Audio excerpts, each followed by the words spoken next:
This episode is brought to you by House Wolf Records in Woodstock, Georgia. Shouting out to all the brothers and sisters.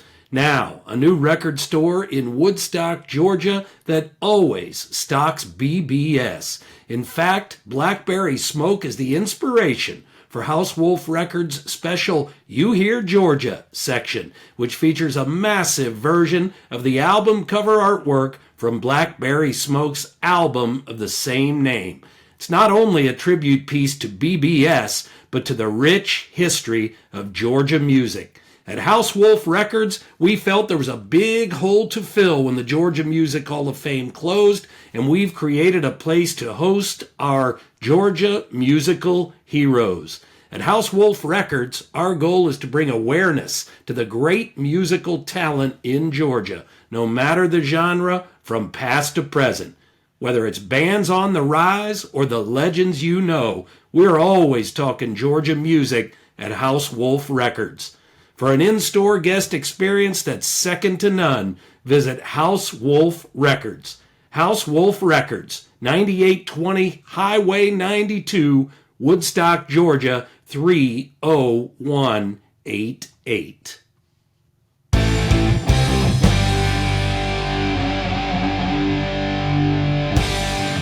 Welcome in to Says Who Sports. I'm John Dauphin. Joining us right now is a founding member and guitarist for Blackberry Smoke. You'd be hard-pressed to find a rock and roll band that has been together essentially 25 years, that is staying tight, crisscrossing the country and Europe, touring almost nonstop, and bringing it strong more than these guys. They have built a fiercely loyal fan base that keeps growing and can't get enough of that BBS thing. And this man in particular is known for smiling through all of it, especially on stage, because he loves what he does. As a Florida State Seminoles fan, he savored so many good seasons during the legendary Bobby Bowden era. We'll talk about that. Paul Jackson of Blackberry Smoke. Paul, thanks for being here, and Merry Christmas. Oh, Merry Christmas. Thanks for having me, man. Right on, Paul.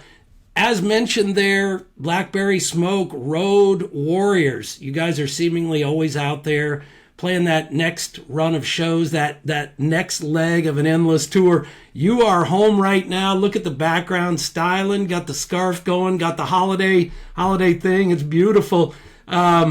Noonan, Georgia, right? Off Noonan, the road. yep. On the road, we'll say generally 200 days a year. Next show's in Macon for you guys on New Year's Eve. Paul, how do just these are things that I've wondered and been around it plenty, but never stopped to ask really. How do you get to the bus when it's time to roll? I mean, does the tour bus roll up to the house? Where are you? How are you getting to the bus to meet up with band and crew? How's that work? I live 40 miles from the bus, so I use if the bus leaves at 2 a.m. I usually leave here around my house around 10 p.m. and then get up there and get situated and lay down, and the next day I wake up, we're doing shows. So Right on, man. What are you've been doing it again, decades at this point. yeah. What are the Paul Jackson essentials when you get on the bus? Like the things you have to have, foods, drink, any particulars that Yeah. are a must for you to be stocked? All I your music is on your phone mostly, yeah. right? Yeah. Ice. I love ice. I have to have Ice. ice. Right I on. don't I don't drink room temperature water if I don't have to. I have this right here. This thing. Yes. And Yes. it won't spill in my bunk. But no, I get there. I don't take a lot of stuff to the bus because when I leave or we have to, maybe sublease the bus, I don't want to take a bunch of stuff off the bus. I'm a think aheader, you know. I Yeah, like to yeah. think ahead and be like, I don't want to spend an hour cleaning out my crap, so I just take very little to the bus and bring little home. Right. Traveling light to the bus and traveling light home Yeah, for Paul Jackson of yeah, Blackberry Smoke. Paul, when a tour's done and when you get home for a few days or a week or maybe two, same thing. bus stops, you're off 40 miles to get home. How does that work? How do you get home? Well, Simple it's drive? the bus leaves out of Atlanta, so it's Okay. always extremely crappy traffic. I'm the only band member that doesn't live in Atlanta, you know. I can't do it. I can't live up there. But Right, I right. like the city. It's just better for me to live outside the city, you know.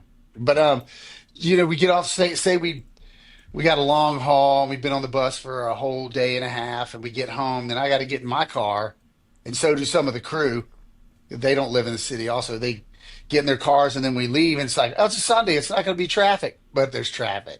Because sometimes it'll take me an hour to get home. Sometimes it'll take me three. Wow. After riding in a bus. It is what it is. Yeah, right on. You would I know you wouldn't have it any other way. Yeah, Being out there and being it's a small price to pay for my to have some really good, my sanity. Because up there, I'd be screaming at people on the interstate. no Paul Jackson road rage. No. No, no, no, no. We don't want that. So when you are home, as you are, and next gig is New Year's Eve in Macon, right? Right. Do you get the that Jones thing, Paul, after a few days to hit the road again? Like I I know do. many years ago, rest in peace, the legend Paul English, Willie Nelson's longtime drummer, best friend, lifetime, all that. He told me essentially he kept a bag packed near the front door. What's That's the Jones like for you? well, same thing. I have my bags packed upstairs. Wow. I usually, like the other day, I did my laundry, and I didn't hang them up. I folded them and put them in my suitcase for some reason. Wow. I have no idea. I guess it's just like I'm gonna eventually leave, so I don't want to do this twice.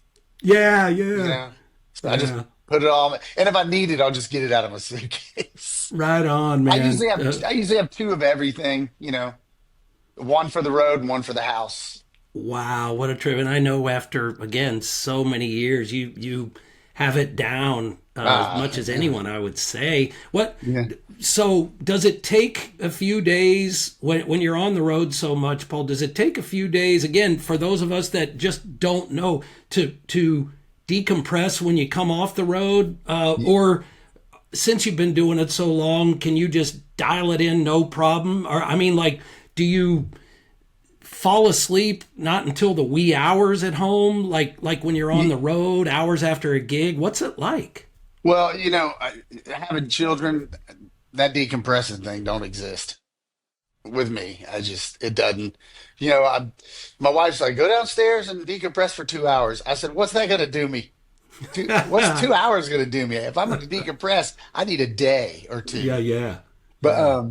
I hit the ground running as soon as I get home. There's just, I'm like, if I get home, um, say Sunday night around 2 in the morning, I'm up taking my son to school I get up at 7 o'clock, get him out the door, drive him to school 3 miles, and then come back and then go pick him up because I do that. I don't have to do it. He rides the bus when I'm not here, but I just do it just to spend time with him, you know, Absolutely. Yeah, yeah. and yell at him about his schoolwork. And he says, "Hey, man, you've been on the road. What do you know? You know." Totally. Good stuff, Paul. Are you listening to music constantly when you're home, and how does that work with you? I mean, are you picking up? Do you have a guitar in your hands, even if you're just picking or just riffing, or not Yeah, at all? I have one here in the living room and one down the bed. They're everywhere. So if I have a little idea, I just pick it up and put it, play it. And then sometimes my wife's like, "Really? You just got home from doing that? Can you be present?" That's all I hear. And I'm like, "I'm okay. Sorry, I can't help it." Yeah, yeah, right on. Well, actually, in a general sense, you are a guy that seems to be, as much as anyone could, present, meaning living in the moment. A guy with a lot of gratitude and humility, and we'll talk about that too. It's a Yeah. beautiful thing. What does your music collection look like at home, Paul? Do you have, Um, I don't know, hundreds of albums from the glory days of buying vinyl? I mean, I still have a few hundred tucked I away, like but the earliest albums I ever bought. Man, my mom saved some of my records. I still have my off the wall record, Michael Jackson Oh, off the wall. yes. I wasn't playing music at this point. I was just listening to the record. I still have Yeah. my Chipmunk Punk record. I still got it. Right I got on. my ABBA greatest hits. I still got it downstairs. Dancing Queen, bro. Come Yeah, on. yeah. I got my Theater of Pain vinyl, Motley Crue. Oh, I pretty much listen to all kinds of music. I'm not stuck in one.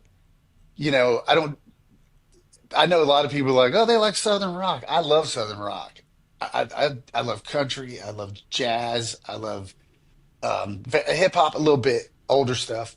Um, you know, Sade, Michael Bublé, The Cure, stuff like oh that. man, I'm with you on all of that across the spectrum. Like great music is great music, and Great you music's mentioned great music. Yeah, you're yeah, right. yeah, and you So, mentioned like Michael. I mean, Off the Wall and Thriller, and that. I mean, that was masterful stuff. Sade. oh, I mean, amazing. Paul, and who would you if? Go ahead. there's just the musicianship on those records, those studio musicians, and most of the time it was Toto anyway, doing all that Michael Jackson stuff. But it's just killer, killer. You know? That's right. So Toto, Jeff Porcaro. Yeah, Steve Lukather and all them. Gotcha. Right, right. Yeah, amazing musicians. Yeah, Um, if you have to pick, do that proverbial, and I know you get asked that the island thing, you yeah. get to take one with you. We won't say one, but a couple, and you mentioned some beauties right there. But Paul Jackson, you get to take a couple from any of those artists, any of those genres with you.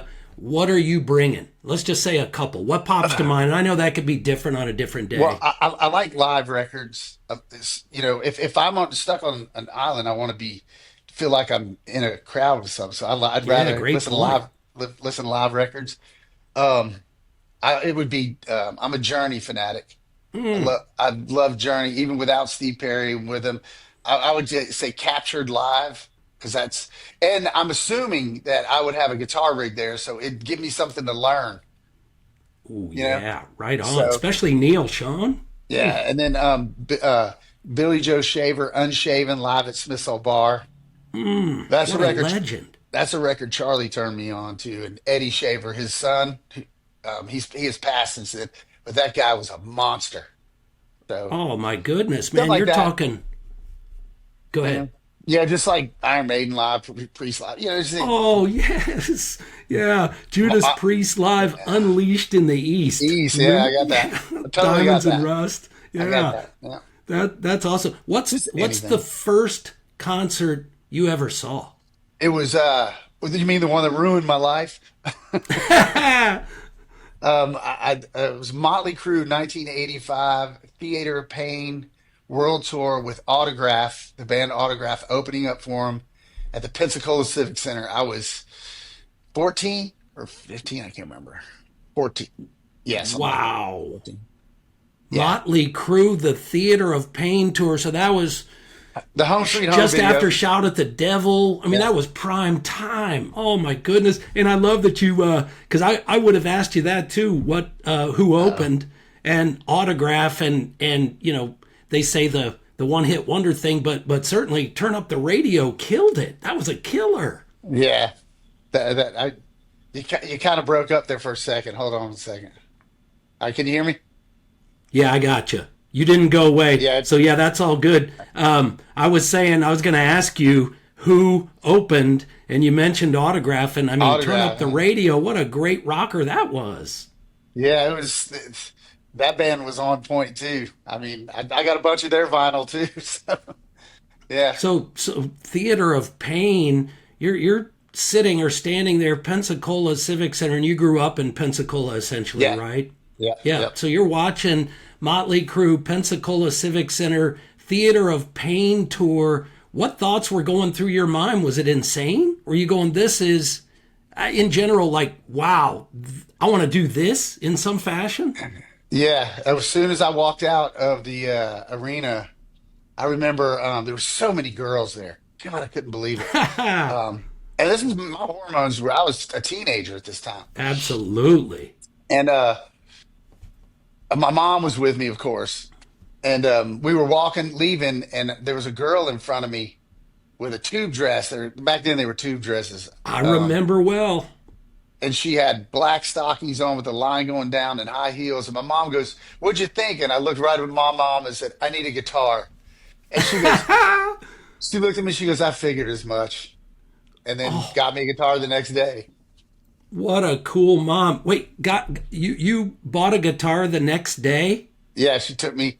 It wasn't a really good one. She said, my mom's smart about that stuff. She said, "I'll get Sure. you this one, and if you stick with it, then we'll talk about getting you something better." And I used that guitar for a year and a half, and then um, I think on my 16th birthday, they got me my Kramer. That I still have it. Oh, wow, You know? Paul. That's special stuff. Motley Crue. That's a great one to pull out for your first show. Did you have you over the years ever crossed paths in any way with any of those guys from the crew?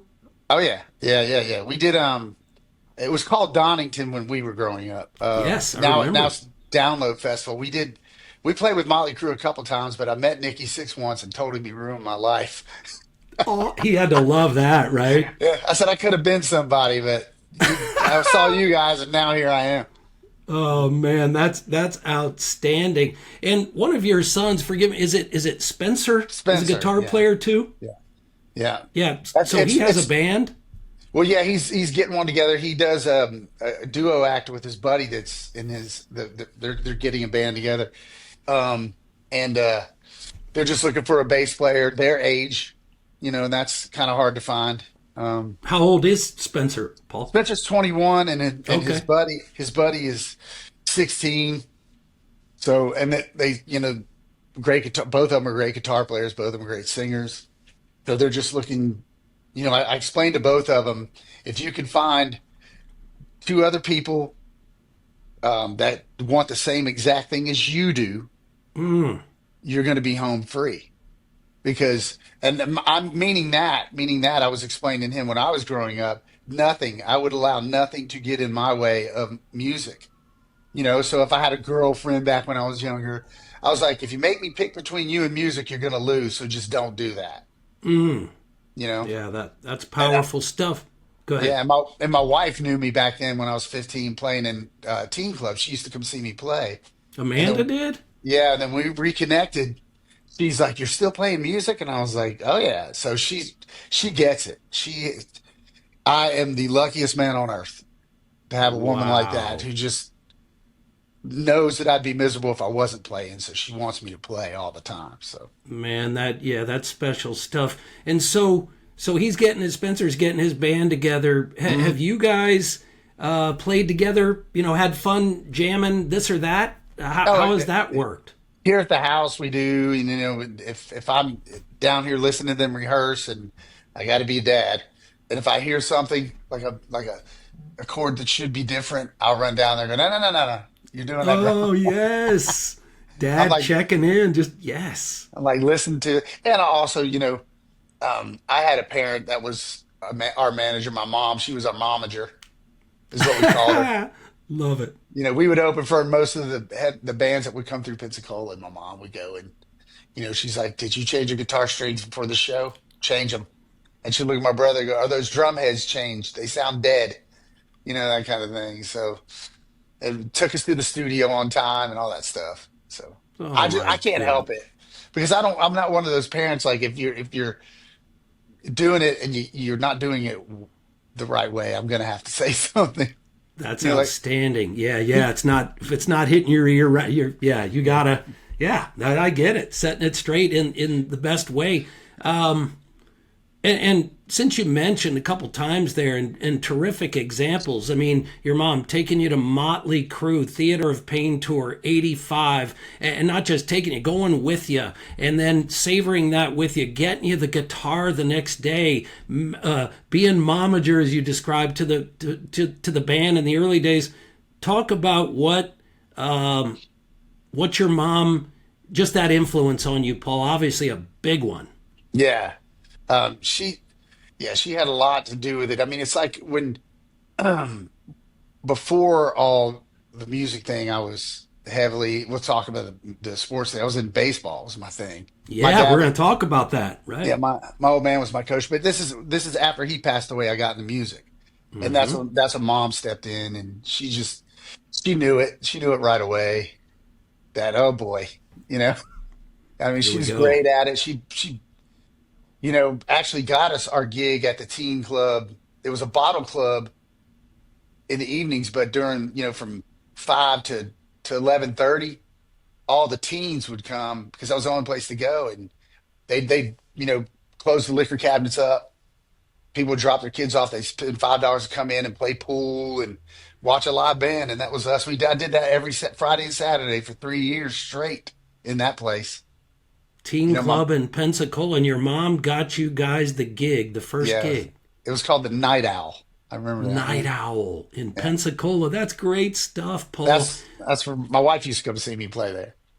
Outstanding and right on, mom. That's phenomenal stuff. Yeah. What in terms of the parent thing, and we talked about Spencer. What's to this point? And as you said, he's getting it going, and as you said, you told him two others, a couple others that are right on that same mindset track. What's maybe the most important message you've shared with him about, we'll say, what being in a band means, right? Like you're decades down the road, and it was many years prior to that, prior to the Blackberry thing. You've been all in for a Right. long time since you moved from Pensacola to Atlanta in what, 91 I think to so. make it happen, early Yeah. 90s, right?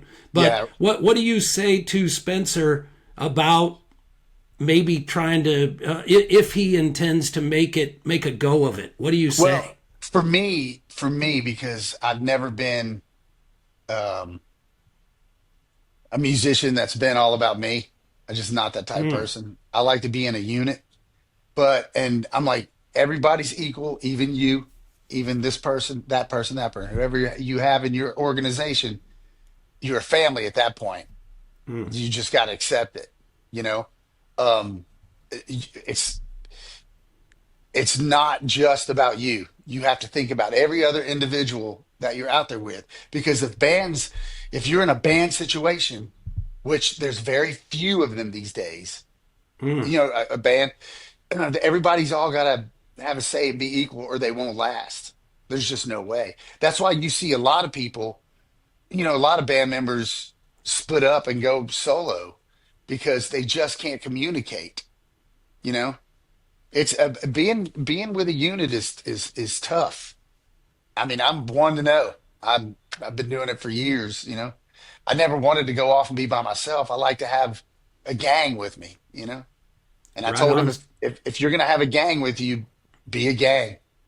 Just it's about every individual in that band. Everybody has personalities, everybody has little quirks. You just have to learn how to deal with it. So if you're a musician and you've never had a brother, you need to figure it out because brothers treat brothers the way they treat each other. It Mm. does, it's not harsh. It just is what it is. You know, Yeah. I Yes. grew up Right. I grew up fighting every day for a glass of milk. Put it that way with my brother. You know, Yes. and Yeah. I just think it's normal. You know, Yeah. so And by the way, if I recall you telling me a while back, your brother is a Bama fan, right?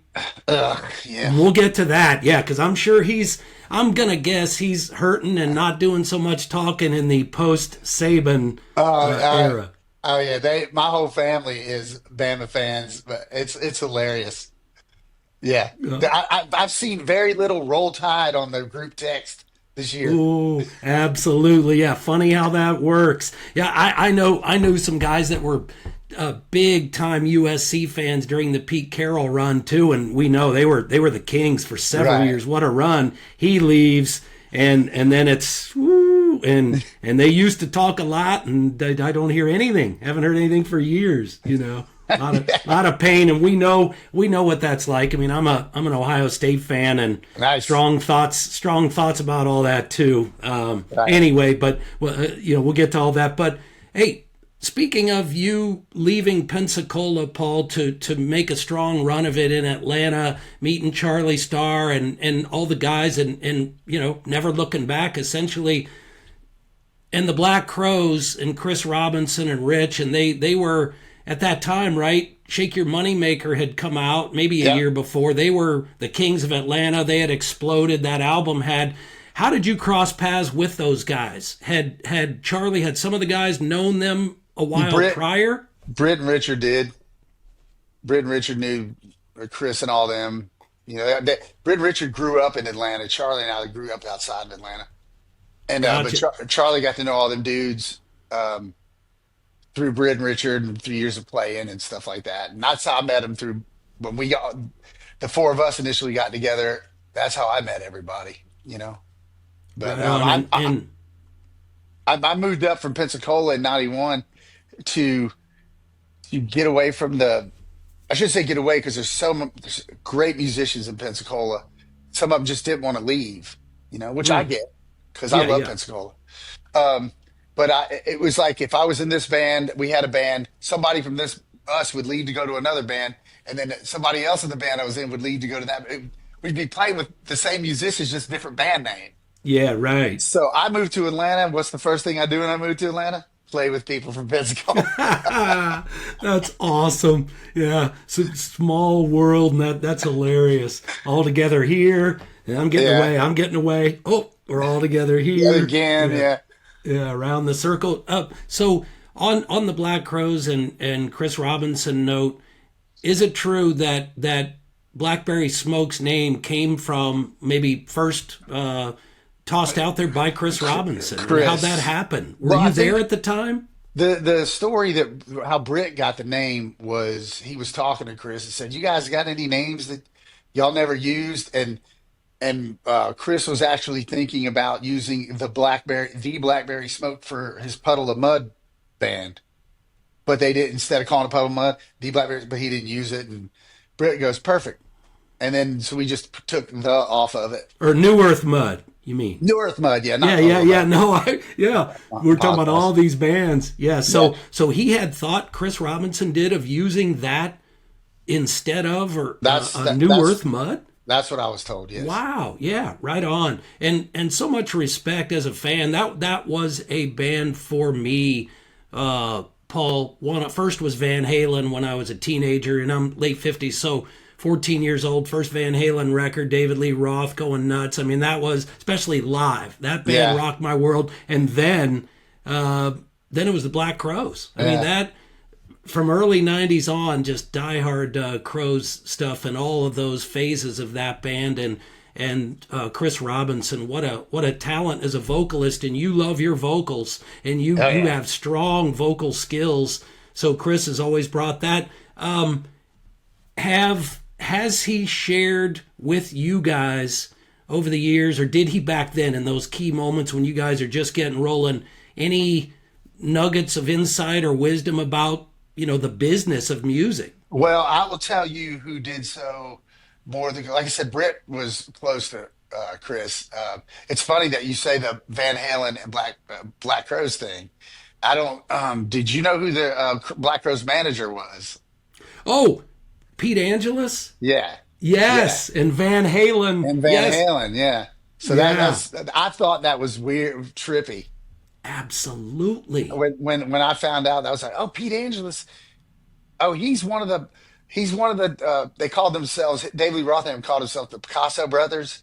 When Yes, when David Lee Roth was in the fat suit and he's like, forget about it, yes. forget about that. Yeah, that was Pete. I met Pete. We went to Pete's house when we were in L.A. the first time, and Pete. This is just when the first time the Black Crowes had disbanded, and we just went over to Pete's house, and he was telling some cool stories, and Oh man. he's another. I liked him a lot. I mean, Pete was really cool. Chris, Rich, all them guys are great. You Yeah, know. what a legend, and what uh man, the things they've been through from Pete and the Black Crows for so many years. So you were saying, Paul, Pete, I mean, you got the hang with him. Did he have any particular nugget of insight to you? Any advice Well, to say, man? yeah, just keep at it, and because we were fairly new at that time. And he was like, it was awesome. He looked at me and said, I would dress you in all black and put a black hat on you, a big black bucket hat. And I was like, Love it. now everybody has a hat. You Yeah, know, yeah. I'm just not into. I'm one of those people that think it looks good on everybody else but me. So, so Oh, I'm not ready to join the Hat Brigade yet. the So Hat Brigade. I love it, yeah, man. And so brotherhood, and we talked about that. You, as you mentioned, your advice or your suggestions to Spencer, and in terms of if you've never, excuse me, never had a brother, get ready, and everything that comes with that. Band members, especially over so many years, like you guys, it's beyond, it's true family. yeah, But on that Black Crowes note, and in a general sense, in terms of understanding how the dynamic, not theirs specifically, but in a general sense, because you know what it's like to live with brothers and have the yep, family dynamic. But when things kind of go sideways or a lot sideways, Paul, like unfortunately what happened between Chris and Rich hmm and Steve Gorman. I mean, founding member, brother. hmm So even if you don't, it's not you, it's not your band, you certainly have a strong frame of reference for how that kind of thing can go down. What do you say about, and again, that's Black Crowes, but in a general sense, when things in a band go sideways, what do you say about how to kind of keep from that happening?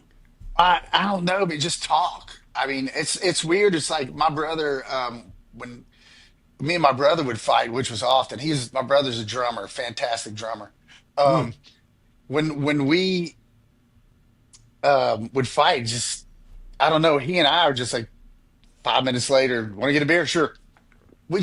We don't let it sit right here. An argument's an argument. You know, that's pretty much it. That's how I deal with it. And that's how I think everybody else should deal with it if they have brothers or if you're in a band. Just don't let it bother you, man. People get in arguments and people fuss and it is what it is. I mean,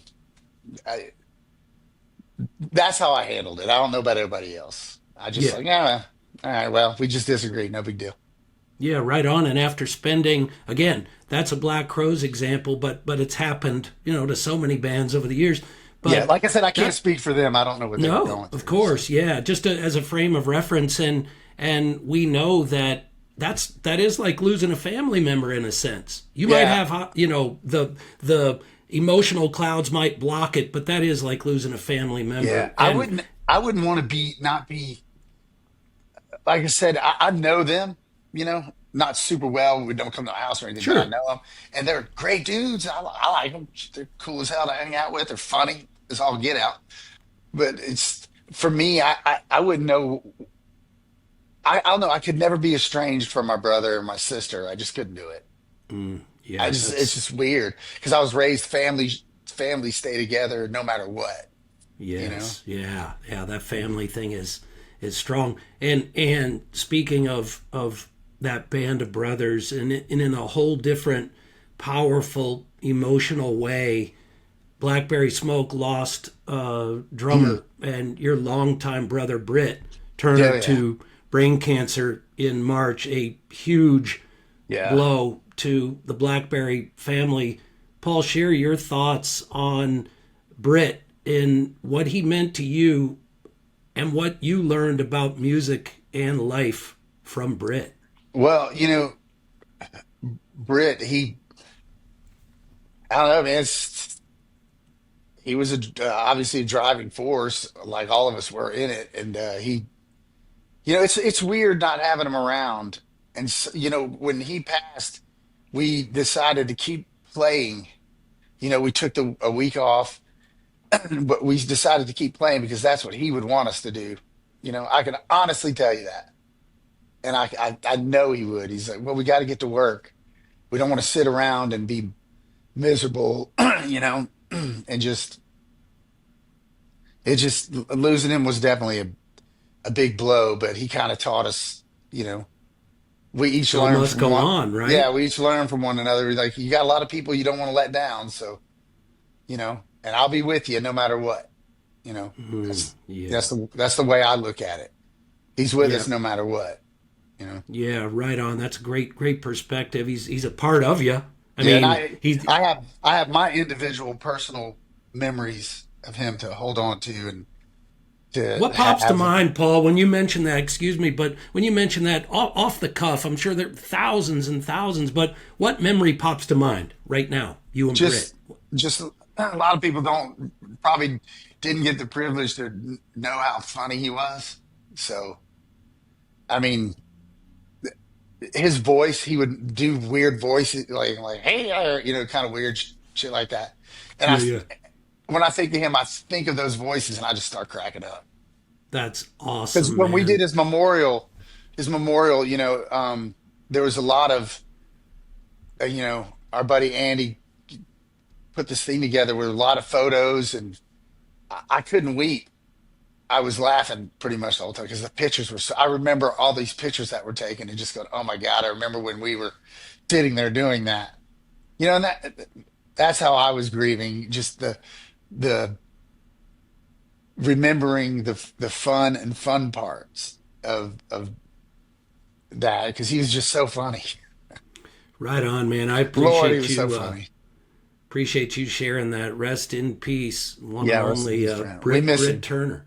Yeah, right on. We miss him a And on lot. that family note, Paul, you guys obviously a unique, strong relationship with a fiercely loyal fan base. The interaction between band and fans is special. Talk about that relationship with your fans, Paul, and what it means to see sometimes generations of fans, right? Like mom and dad have been coming to see you guys play Right. one way or another for decades, and now maybe bringing their kids to the shows and Yeah, that whole thing.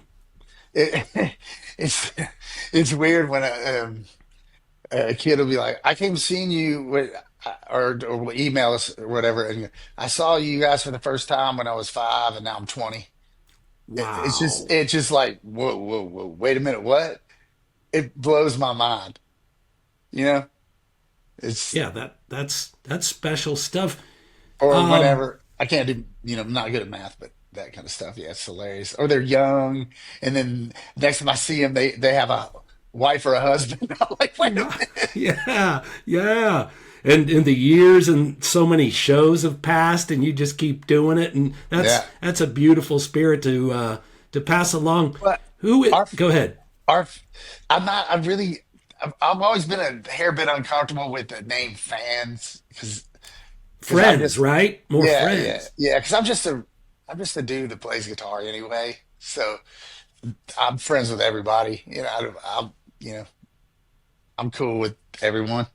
So it's just a fan's word. But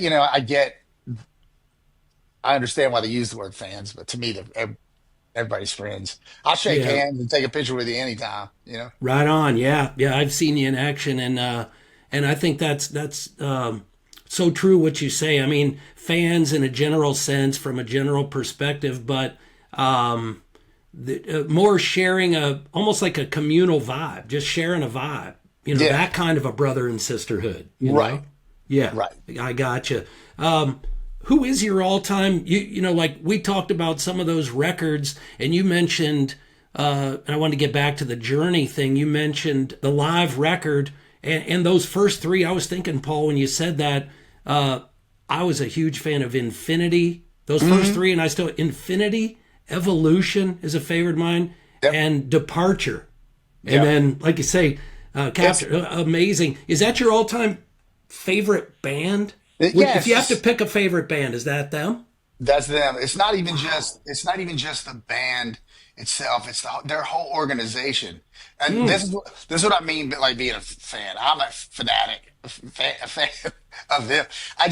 They had to me one of the greatest managers on planet Earth, Herbie Herbert. Wow. I Okay. mean, you got to think where this guy came from. He came from Santana. Herbie Herbert did, Mm. and Greg Raleigh and Neil Sean came from Santana, and they all three kind of started Journey, you know. And then Right on.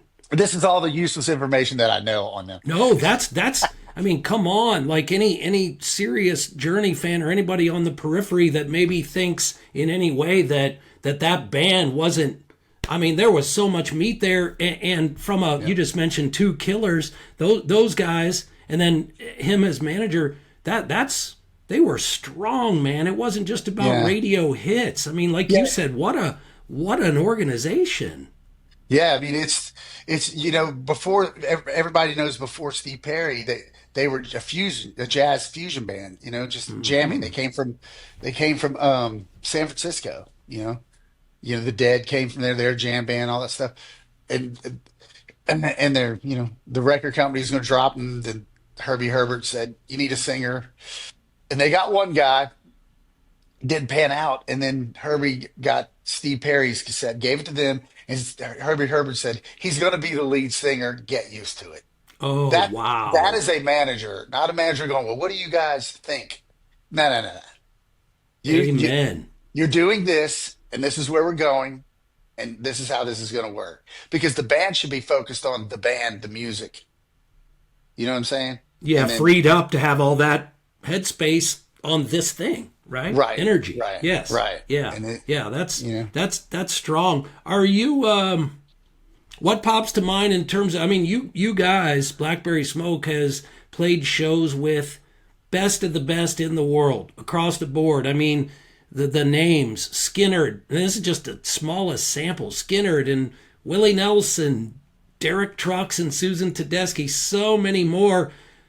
Paul, and I know this can change depending on a day, maybe as well, but right now, what comes to mind as the most special show Blackberry Smoke has ever played ugh. with a particular artist? If you have to take one today, what comes to mind? I'll just say the first time we played with Skinner in '03. It was You know, '03, huh? Wow. yeah, I think it was in Dallas, and it was like a one-off. We got to open for him. It was us, 38 Special, and Skinner, and that was it was special because it was our first time playing with a big act like that, and it was also comical because we pulled our gear off the stage ourselves. Yeah, that lets you know real quick where, the hierarchy. Yeah, and it was funny. I was backstage and, after we got done. I was drinking a beer, and then Ricky Medlock come back to say hey to us, and um, I love Ricky, he's so awesome. But I was the only one. I had a beer in my hand, and there was a beer hanging from there. And then the photo got in a newspaper, and Britt had to Britt had to Oh fix the no, photo. had to black out the beer? Yeah. So it's just my thumb like this. It's hilarious. Oh, that's hilarious. Ricky Medlock, what a killer too, in the best way, Oh yeah, it's guitar great. wise. He and Paul, we talk about all those other great bands. His, I mean, Blackfoot to me, back to some of those albums I still have. The I first mean, one, and everybody knows Highway Song, but for me, the second one and Tom Catton, dude, Fox Chase, come on. Queenie. You know, I totally get it. I totally get it. Because Amazing stuff. If killer, you killer could, band. Paul, if who is your, on that note, who's your favorite all time guitarist? Again, you can, if you can listen to one guitarist the rest of your life, who are you gonna take? That is extremely hard to come up with. Um, You get I, one, brother. let's just do. I'm going to say Eddie Van Halen. I mean, just think about it. Well, it's just like I, playing guitar is all about learning.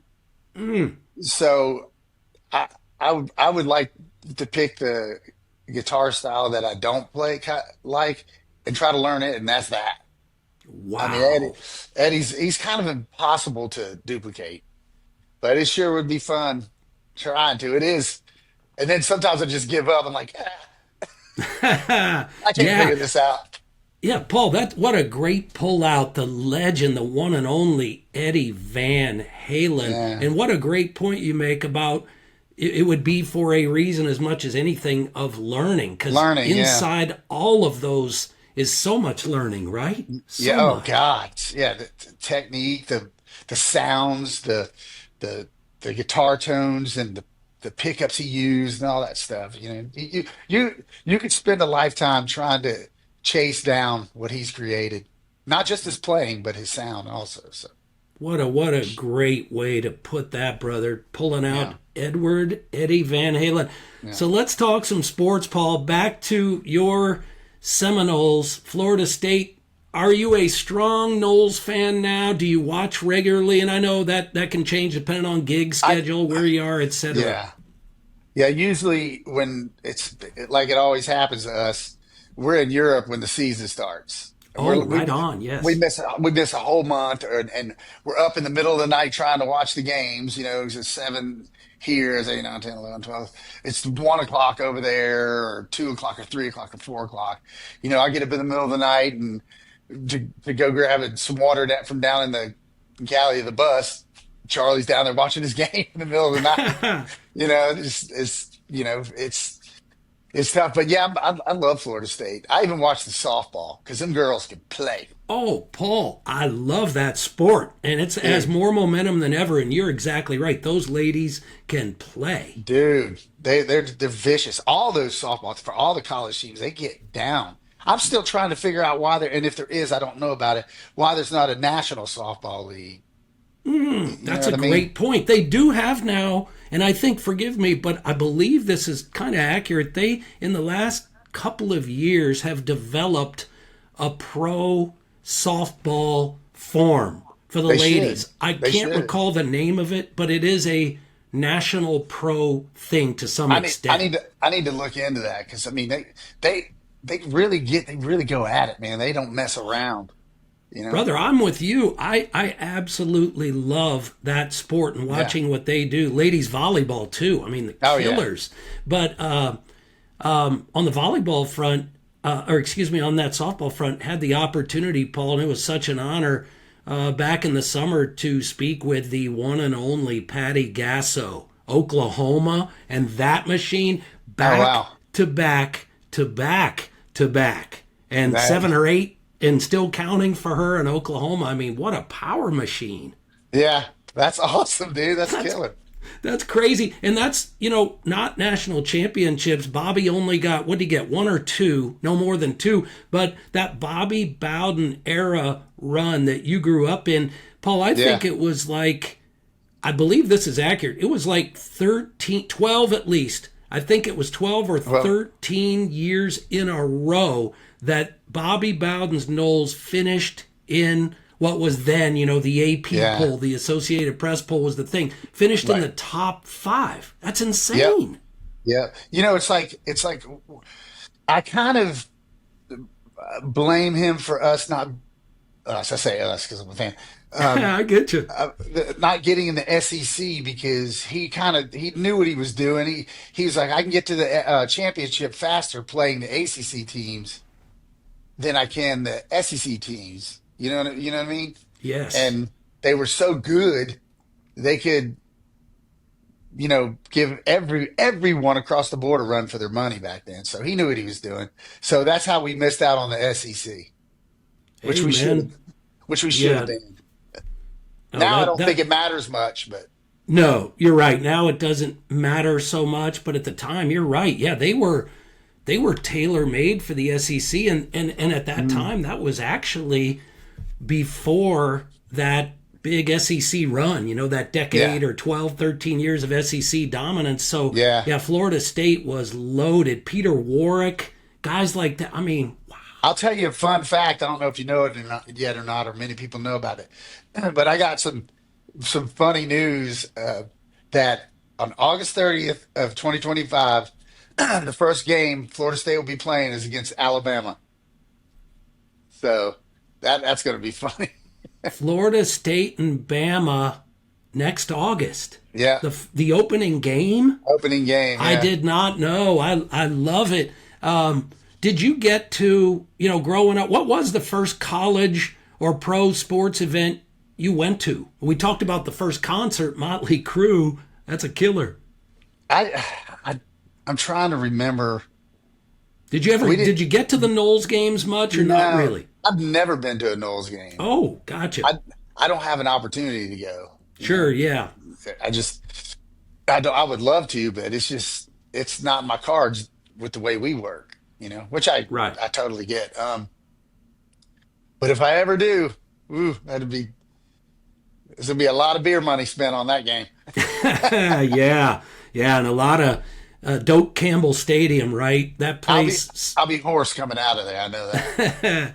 Yeah, what a scene. What a hopefully they can. It looked like last year they were about to restore the.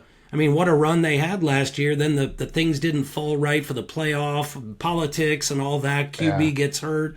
That was tough. Well, I'll tell you this, and I'll tell everybody out there in the sports land, we got shanked last year, and You did. everybody knows it. I And agree.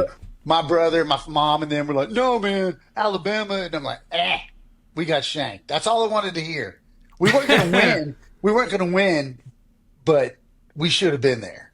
That's a You know? tough one, man. And you've seen it some. I remember seeing it with some powerhouse teams in college basketball too, getting to March Madness, and you had. I can think of one in particular. University of Cincinnati had the best player in the country, 2000. He goes down in the conference tournament Right? with a severe leg injury, Kenyon Martin, and it just everything changed, and they weren't the same. Yeah. But more importantly, Well, like you say, the assignment of what people said about the team, like, okay, well, like in your case last year, you lose a stud playmaker QB, but the team did everything it was asked to yeah. do. They should have been able, in my opinion, they should have been able to been allowed to fight for it, and show them what they're made of, and really give them a chance. Like, okay, we're a family unit here. We lost a guy. Let's go out there and fight for that guy too. They should have Mm, been able to see what was, and then when they lost him and had the other two, we were doing fine.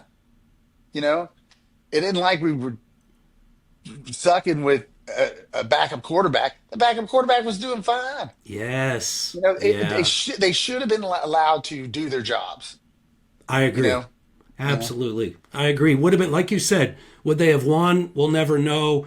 But to have the opportunity, Opportunity. they had proved it. They had earned it to me, Yeah, from my yeah. perspective and yours.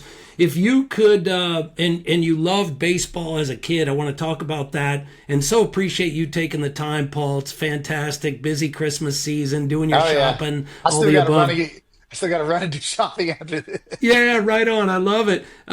But you loved baseball as a kid. Just asking about the baseball. You played the game. What position and what number, Paul? I was number, oh God, I was a few, but I was number What was your favorite? 10. I don't know, it was just the one and zero I thought was cool. Yeah, Um, right on. but my dad was my coach, and my dad coached a lot of ball players, Yes. when he was alive. He would do the fire department, and then he would, go back. In those days, you could put people in the bed of your truck. He would go around picking up his ball players and going to the baseball field and then driving all of them home, you know? Nice. So everybody called my dad coach, Mm, neighborhood kids, everybody. Um, but I tried catching. I was small and I was bat blind. I'd do this when the bat would swing, and the gear was too big for me. yeah. And then I tried pitching, but it just, would just get to the plate, not over it. Yeah, yeah. Um, throwing that fast. But I got in the outfield. I was good with that. I had a decent arm. But when I got to second base, that was it. Oh, that was home, huh? Second base was it for me. Right on. I wasn't afraid of the ball. I'd go after it instead of running to the side because my old man, it's just a bruise. You know, Right. Old school, right? You're gonna play. if Play if it on. hits you in the face, neck, arm, whatever, it's just a bruise. You know. Right. And you Yeah. just think Right about on. it. The kids don't. You're playing against people your age. They don't hit hard enough to hurt you. I mean, it'll hurt, but it's not going to kill you. Yeah, love And it. And you that's I looked at it. do you recall, obviously long time ago, but some of that stuff sticks with you. Do you recall like your, let's say like best game, say at the plate? I mean like a two homer game or a four Well, it's hit just game or I was never a power hitter. That was my yeah. brother. That was my brother's department. He's way bigger Hmm. than me.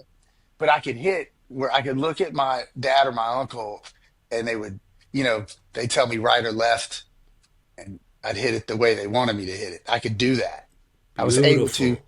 If he's like, if they knew like this kid's not going to catch it, he'd make a thing to go hit the right field. So Wow. I'd angle my body to hit that way, and then I could get runs batted in. I could just hit over the infield and not too far in the outfield. Yeah, You know, that's a beautiful thing. Just drop it right in there. yes. So I can get RBIs for all the Yes. time. Yeah, love I it. would get out most of that. I'd sacrifice myself, but it would get the team in there. You know, Absolutely. There you go. Back to that the brotherhood, the teammate thing yeah. that you mentioned early on. From the band perspective, Paul, your dad, you mentioned is he not a Hall of Famer Well, coach, no, like Little League coach in Florida? Or yeah, am I yeah. inaccurate? I got in the Dixie. It's the Dixie Youth. It's not a building. It's Dixie Dixie Youth Youth, gotcha. Baseball Hall of Fame, and he got in as a coach. So, Outstanding, and outstanding. this all happened before, luckily before he passed away. So he was Yeah. able to enjoy that too. So Right on. If yeah. you could be just a couple more, if you could be a big time pro athlete, any sport. I know you loved your baseball growing up. Any sport, any position, any team, any level. I, What would it if be? well, I can honestly tell you if he was still alive and um, he died while I was at practice. We had a backup coach. He was fighting a fire and got killed. Oh, right. If Yes. if he was still alive, I guarantee you I would have been retired from baseball by now. I would have been in second base for sure. I'd have went to college. My cousin, her son just signed to Alabama to make, to he's playing for Alabama baseball. Yeah. Fantastic. What's his name? Pay Um, attention. Ash, shit. Oh, Oh, that's his name's okay. Ash. I'm trying to No, that's good enough. Ash Abear. I'm just trying to remember Right. if that's what he's using. So I didn't want to Where's look he it up. from? So Bama said, "Come on in." That's big. Pensacola. Outstanding. Yeah, well, Pensacola. I'll keep an eye because I love college baseball, man. And that SEC, nothing like it. I mean, in that case, college baseball, they dominate national championships year after year. That's great stuff. Paul, so thankful to have you, man. It's an honor, and again, you're always bringing great spirit and energy, always that smile on stage. Where does that humility come from? How I was raised.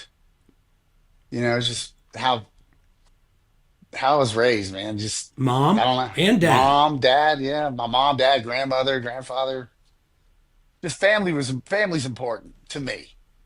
I it's very important to me. I'm not in Pensacola anymore as much, but as soon as I see my relatives, it's like I was always there anyway. It's just it's like not skipping a beat. You know. Fantastic. And so lastly, Christmas in a couple of days. What does the Paul Jackson and family Christmas look like? Any special traditions, Paul? Outside of drinking on Christmas Eve. It might include me too. Yeah. But That's no, just stressing out and getting everything ready. right on. And watching NORAD Santa. We always do that. Oh, fantastic. Yeah, that's great stuff. Do you have a favorite Christmas movie? Uh, I got a few. Yeah, yeah. What pops to mind? I saw Elf last night again for probably the fifth time this season. Just We happened to all, be on. of course, we always watch Christmas Vacation. Yes. But the first one I watch every year, which I've already done that, is White Christmas. Oh, what a legend. That's a great movie. I watch it every year. That's the first Christmas movie I watch for the Christmas season to get it started. Yeah, So, that's amazing. So Bing Crosby and Danny Kaye, right? Danny Kaye, Yes. Yeah, what a masterpiece that is. tap dancing with Danny F and K. Yes. That's what Chevy. Yeah, that's what Clark Griswold said. Yeah. Paul, quick side note, Chevy, in 2019, so months before Christmas 2019, just months before the pandemic and all of that rolled in, Chevy Chase did a very limited, might have been it was less than double digit number of cities, 6, 8. Columbus, Ohio was one of. Chevy came in. They did a screening in, and I wonder if you guys have played over the years the Palace Theater here in Columbus. I'm guessing at some point, or I think Nate, so. old school theater. I think you have, but anyway, came in, did a question and answer session after a screening of Christmas Vacation. So to have Clark Griswold in town and on site for a screening of Christmas Vacation, That'd be my dope wife and to I took our see. daughters. Bro, it was special. I bet, man, I bet that would have been cool. That would have been very cool. He It should do a was tour of that. That's what he should do. But exactly. So that's kind of what he did, but it was mini, yeah, and it was special. But so thankful to you for taking the time, man. Best to you and family, Paul. Blackberry Smoke on to Macon for New Year's Eve, Barn Burner Show, and then, as always, the tour bus rolls again. Paul, yeah. Merry Christmas, and Merry Christmas to you too, man. thanks for taking the time, brother. Merry Christmas to you, man, and Merry Christmas to everybody out there.